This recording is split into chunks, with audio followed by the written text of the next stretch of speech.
Ladies and gentlemen, welcome to our 9 p.m. English News Edition. Here are the top stories.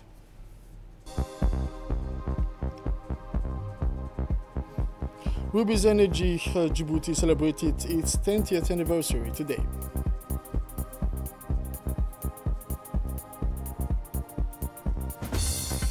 And for the international news, 400 trucks of humanitarian aid entered Gaza via Farah and Kerem Shalom. Djibouti celebrated its 10th anniversary this Sunday during an official ceremony held at the Kempinski Palace Hotel. Held under the high patronage of the Ministry of Energy and Natural Resources, His Excellency Mr. Younis Ali Gedi, the celebration brought together many prominent figures from the economic and institutional spheres. Among the distinguished guests were the General Manager of Rubis Energy Djibouti, Mr. Mahmoud Abdi, as well as representatives from the parent company who traveled specially for the occasion. Present in Djibouti since 2014, Rubis Energy has established itself over the years as a key player in the national energy sector. In 10 years, the company has worked to secure the supply of petroleum products, modernize logistical infrastructure, and generate numerous local jobs. This decade of activity have been guided by three core values: quality, safety, and environmental protection. These commitments have enabled the company to build strong and trusted relationships with both public and private sectors, public partners. A highlight of the ceremony was a special video presentation retracing the company's major milestones over the past 10 years. It showcased the dedication of the employees, their daily involvement, and the collective progress achieved. The event concluded with a heartfelt tribute to the local team, who were praised for their essential contribution to this success. It was an anniversary marked by gratitude and a forward-looking spirit with new ambition for the years to come.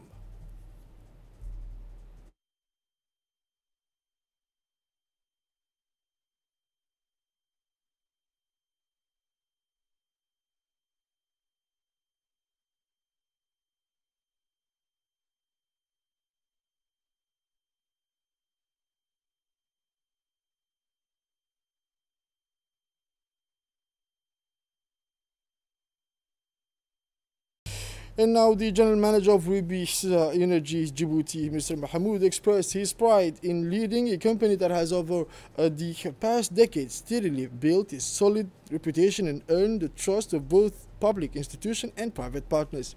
He emphasized that this trust is the result of a long-term commitment to excellence, transparency, and partnership. The General Manager also took the opportunity to highlight the vital role played by the Ministry of Energy and Natural Resources in fostering a supportive and forward-looking regulatory framework. He noted that the Minister's vision and leadership have been instrumental in enabling a stable and sustainable energy sector in Djibouti. And now Mr. Jean Christian emphasized that East Africa remains a strategic priority for Rubis Energy, with Djibouti serving as a central hub for the company's regional operations. He reaffirmed the group's commitment to strengthen its presence in the region and announced its intention to expand ongoing projects in order to improve energy distribution and accessibility. And now the Minister of Energy, Mr. Younis Ali Gedi, highlighted that Rubis Energy is a reliable and trusted partner that actively supports the government in securing the country's energy supply. 10 ans d'existence et d'exercice d'activité. This 10 years of operation in Djibouti represents a decade of commitment, growth, and contribution to the socio-economic development of our country, particularly in the energy sector. This milestone highlights the successful and fruitful energy cooperation between Djibouti and France, driven by strong leadership, innovation, and perseverance from successive management teams. It also reflects the strengths of the public-private partnership. This decade has been marked by the hard work and dedication of Rubis Energy Djibouti employees, whose commitment has been crucial to the company's success. We extend our sincere gratitude to them. Under the visionary leadership of President Soumaïla Mergele, the energy sector is central to Vision 2035, with public-private partnerships serving as the key drivers of economic growth. An ambitious energy policy has been implemented to ensure a stable petroleum supply, essential for economic growth and the competitiveness of business in the sector. As I mentioned, the Republic of Djibouti extends its deepest condolences and heartfelt compassion to the government and people of the brotherly state of Qatar, following the tragic road accident that occurred near the city of Sharm el-Sheikh in Egypt. This accident claimed the lives of several members of the Diwan of the Emir of Qatar who were on official mission and left several others injured. Djibouti expresses its deep sorrow in the face of this tragedy and reaffirms its full solidarity with Qatar during this particularly painful time. Another news of tonight, this morning, an official certificate award ceremony was held in the conference hall of the National Union of Djiboutian Women, UNFD, in the presence of the Minister of Youth and Culture, Her Excellency Dr. Hibo Moumin Assowe. Organized in collaboration with UNFD and Women's Sport, Leisure and Training Complex, the ceremony honored participants who successfully completed a 3-month vocational training program in cooking and hairdressing. Among the notable attendees were Mrs. Fatuma Musa, Secretary General of the UNFD, and Fatuma Jama Tukale, Director of the complex, and the President of Balbala District Council. Among the notable attendees were in her speech, the Minister praised the dedication of the participants, emphasizing that women's empowerment is a national priority. The director of the complex also expressed her intention to continue and expand these initiatives. This ceremony concluded with the official presentation of certificates in a warm and celebratory atmosphere filled with pride.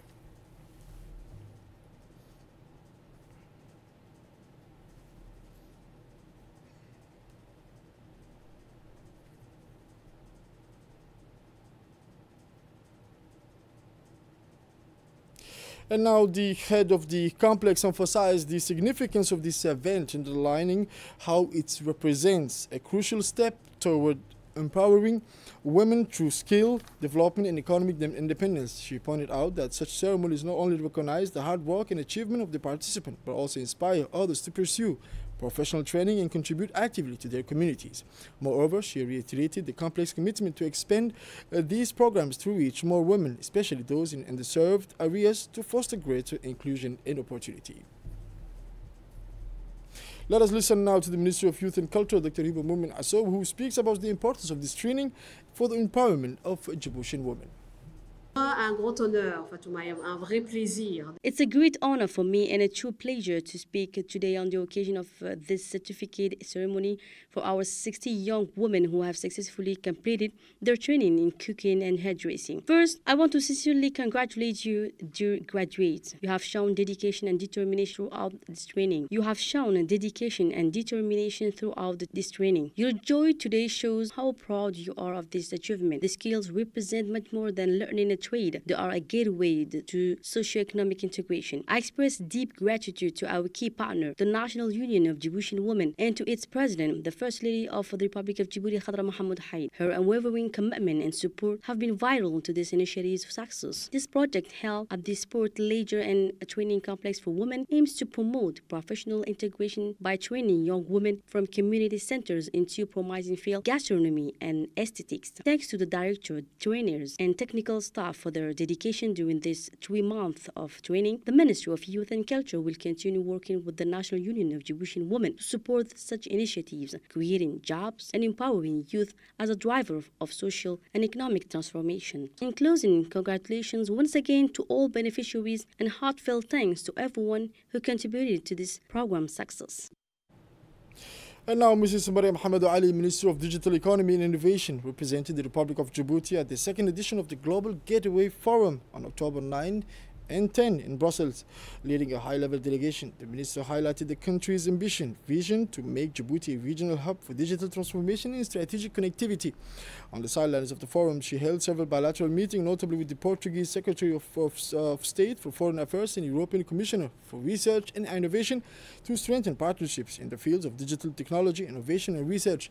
The minister also spoke during a high-level session addressing innovative financing for Africa, SMEs, and the importance of the Blue Ramen submarine cable, which positions Djibouti as a digital hub connecting Asia to Europe. This participation confirms Djibouti's role as a key player in digital technology and sustainable development in Africa.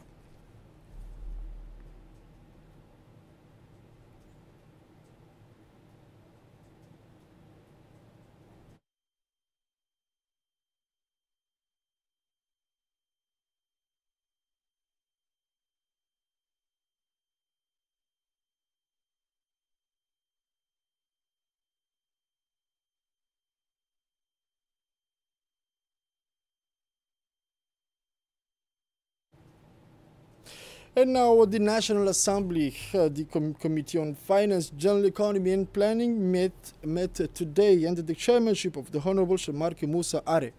At the heart of the discussions was the review of Bill number 186, year 25, 90th legislation, concerning the adoption of the financial accounts of the Central Laboratory of Building and Equipment for the 2024 fiscal year.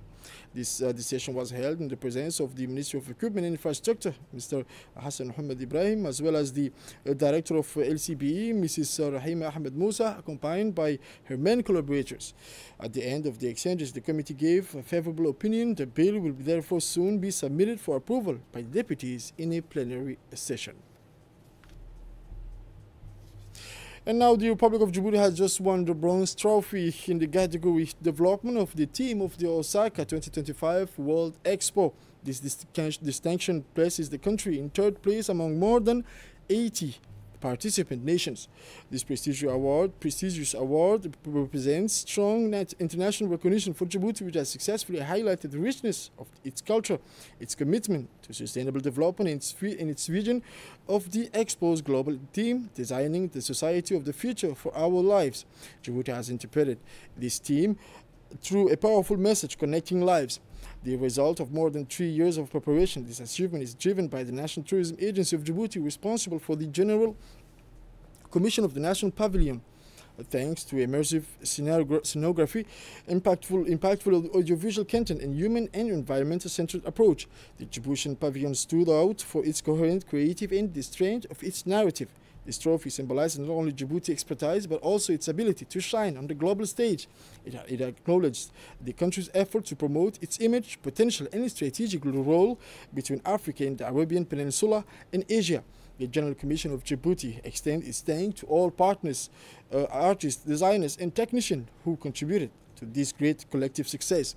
As a reminder, World Expo take place every 5 years and are among the most visited events worldwide after the Olympic Games. The Osaka 2025 Expo has already welcomed more than 28 million visitors. And now Mr. Simon Mabratu, Secretary General of the Ministry of Budget and National Coordinator of the Al-Hajj Hassan Guled Abtidon International Airport Project in Bidlay, met this Sunday in Doha with Mr. Fahad Al-Sulaiti, Director General of the Qatar Development Fund. The Ambassador of Djibouti to Qatar, His Excellency Dave Bedroble, also participated in this meeting. The discussion focused on the financing of this major project, which is part of the Vision 2035 promoted by the President of the Republic, Al-Hajj Ismail Omar Guelleh. The Djiboutian delegation presented the progress of the fundraising efforts, while Qatari Director General emphasized the strategic importance of this project for the region. He committed to consulting Arab funds to encourage regional financial participation in the development of this airport. And now the General Inspectorate of National Education has launched an innovative training program on artificial intelligence applied to education.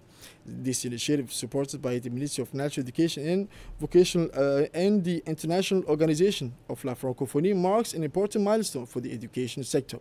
This training plan in the 2025-26 annual plan concerns all education inspectors. It aims to strengthen their skills to use artificial intelligence ethically and professionally in their duties.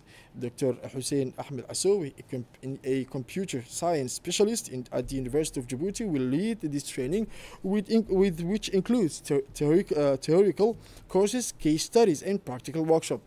In total, 7 intensive sessions will take place from October 2025 and January 2026, covering essential topics for the development of inspectors. This training is part of the modernization of the education system, focusing on the responsible use of artificial intelligence to improve supervision, training, and decision making.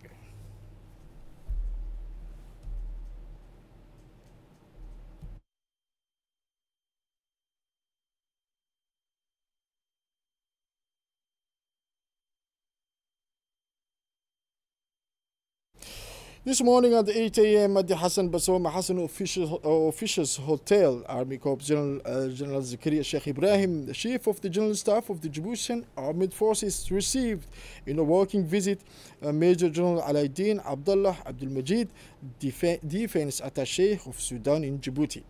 This meeting is part of the strengthening of bilateral cooperation between the armed forces of the two countries. Discussion focused on the current situation in Sudan and the prospect for enhanced military cooperation. General Zakaria Sheikh Ibrahim reaffirmed the solidarity of the Djiboutian General Staff with the Sudanese people and army, emphasizing the importance of dialogue for peace, regional stability, and collective security. The visit took place in a spirit of fraternity, reflecting the excellent relations between Djibouti and Sudan.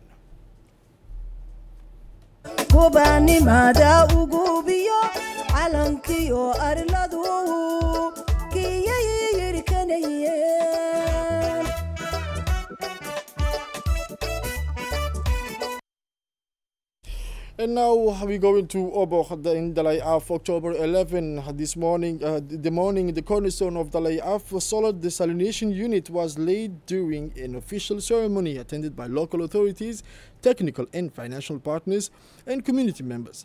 This ambitious project marks a decisive turning point in ensuring sustainable access to drinking water through renewable energy. The ceremony began with a reading of the Holy Quran, followed by speeches from the attending dignitaries.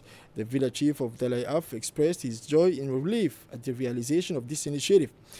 Finally, this pilot project, supported by Qatar Charity and coordinated by the Ministry of Energy, aims to provide quality drinking water while strengthening the autonomy of local communities. The solar desalination unit, with a maximum capacity of 4 meter cube per hour, will be equipped with the latest technology, including reverse osmosis members.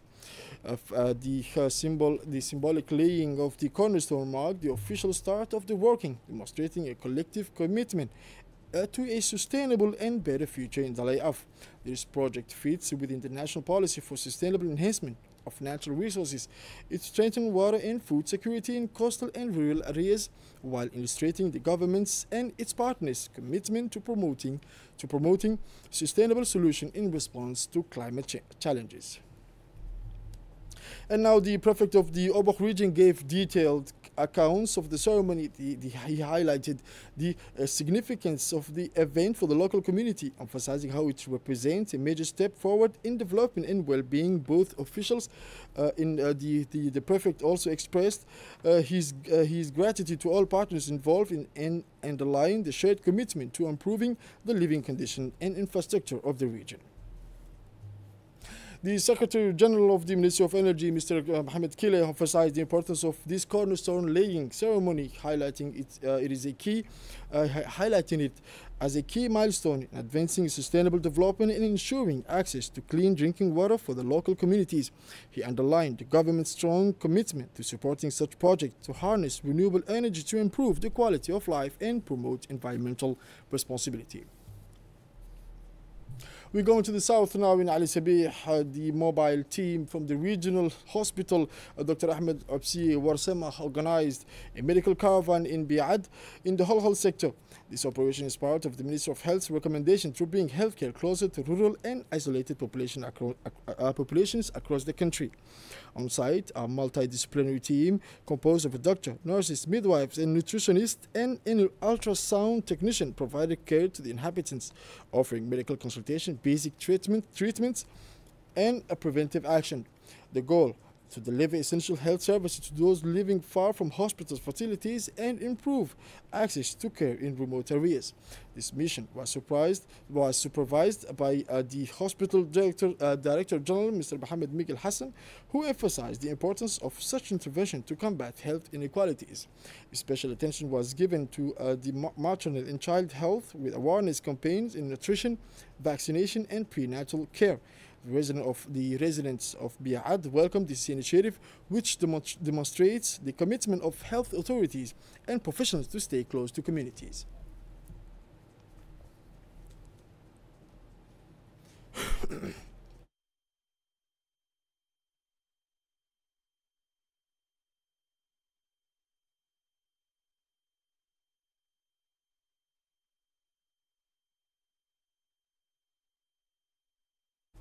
Now, on the road safety front, a strong message is sent to road users on the new section of RN1 between PK13 and the accent to Inadirir, vigilance is more necessary than ever.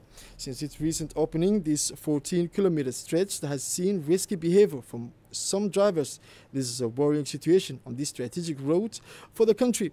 To address this, the National Gendarmerie Road Safety Squadron has increased its presence. Patrols are now deployed permanently with daily speed checks, breathalyzer controls and awareness operations. The maximum speed is strictly limited to 50 kilometers per hour, indicated by digital speed cameras and road sign. Other safety rules are also enforced: seat belt use, vehicle conduction, and respect for the authorized number of passengers. Any breach of these rules leads to severe penalties, but more importantly, endanger everyone's lives. The National Gendarmerie therefore calls on all drivers to act responsible and strictly comply with the traffic code. Everyone's safety depends on it.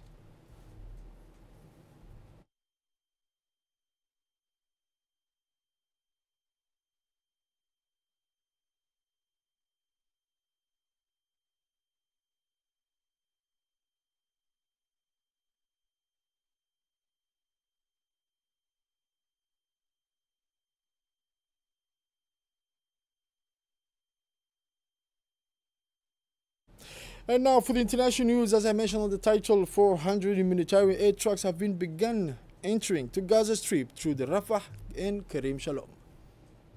Sunday morning, 400 trucks of various humanitarian aid moved from the Rafah crossing toward the Karim Shalom and Al Auja crossings in preparation for their entry into the Gaza Strip. In the first hour of the move, 90 trucks based from the Egyptian side to the crossing, ready for distributing aid in the sectors. This is the first time aid is being introduced through the Al Auja crossing since March to the high number of trucks accepted to enter. Coordination is underway with the concerned parties to open the Rafah crossing from the Palestinian side next Tuesday to receive injured and ill Palestinians as well as individuals foreign and national stranded in Egypt. This movement came after a ceasefire agreement between Israel and Hamas, which took effect on Friday and